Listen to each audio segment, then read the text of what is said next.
Guys, magandang araw. Nandito na naman yung mentor nyo dahil sa challenge na yan. Ito ang isang gagawin kong video na challenge ko sa sarili ko.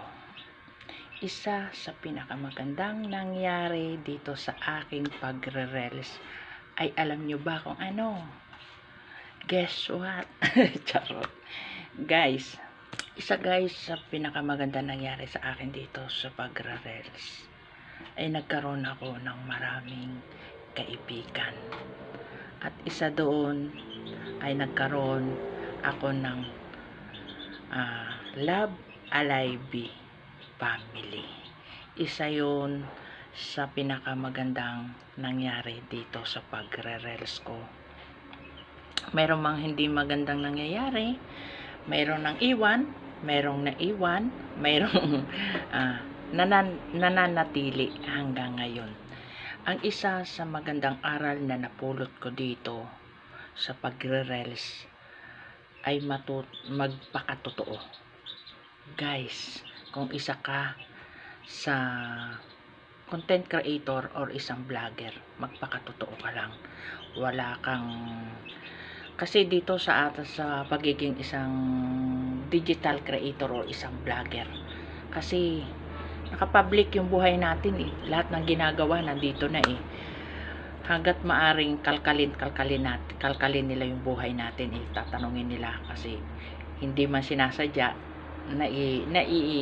i-public na natin yung buhay natin.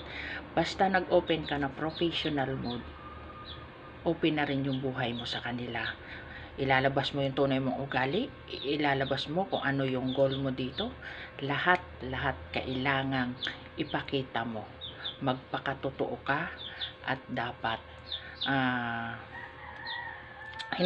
wala kang ipapakita na hindi totoo. Isa lang yun sa napatunayan ko dito sa aking Love Alive. Masasabi ko na mayroong masipag, may sipag-sipagat, may mabait, may nagbabait-baitan, mayroong pasaway, hindi nawawala yon. Parang sa isang pamilya, mayroong hindi ko man sinasabi na perfecto ako, pero mapapansin mo yon once na araw-araw mo silang nakakasama. Kasi meron dito nagpapanggap, hindi lahat totoo yung mga sinasabi.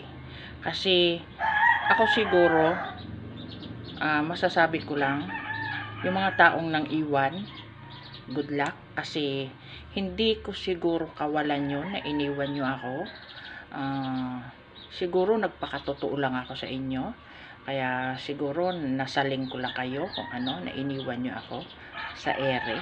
Pero okay lang yun, at least hindi, masasabi ko lang nawalan kayo ng totoong susuporta sa inyo nung iniwan nyo ang mentor nyo. O diba? Masaya, malungkot, pero kailangan natin tanggapin na may taong hindi katanggap, may taong iiwan ka sa bandang huli matapos makuha yung kailangan sa iyo. Diba? Iyon sinasabi ko sa inyo, na experience ko yon dito sa aking pagre-reels. Hindi man lahat ay tanggap ka, pero mas marami yung mahal ka or tanggap ka kung ano yung tunay mong pinakikita sa kanila. Yun lang po, at good luck sa ating lahat. Love you, yun lang masasabi ko. Love Alive sa lahat ng naandito na hindi ako iniwan.